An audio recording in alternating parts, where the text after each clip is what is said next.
তো ব্রেকফাস্টে চলে এসেছি। এখানে ব্রেকফাস্টে ফার্স্টে এখানে স্যালাড দেখতে পাচ্ছেন, বিভিন্ন রকমের স্যালাড আছে এবং চাটনি এদিকে আছে আর ডিম আর কি এটা হচ্ছে আপনার স্ক্র্যাম্বল এগ। এটা এটা আছে সসেস, চিকেন সসেস আছে এখানটা করে। এটা নন ভেজিটেরিয়ান প্যানকেক, এটা প্যানকেক আছে। আর এটা আপনার আছে হচ্ছে স্টার ফ্রাইড ভেজিটেবল, এটা স্টার ফ্রাইড ভেজিটেবল আছে। আর এটা হচ্ছে অনিয়ন পকোড়া, মানে আমাদের যেটা পেঁয়াজি বলি সেই পেঁয়াজি হচ্ছে এটা।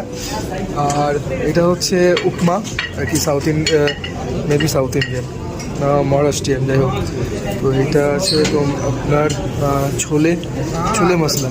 তো আমাদের পুরো ইন্ডিয়া থেকে যেহেতু আসছে, পুরো ইন্ডিয়ার মতনই খাবার দাবার আর কি, এটা পুরো ব্যবস্থা করে রেখেছে। এটা হচ্ছে পোঙ্গল আছে। আর এটা হচ্ছে fried rice, veg fried rice.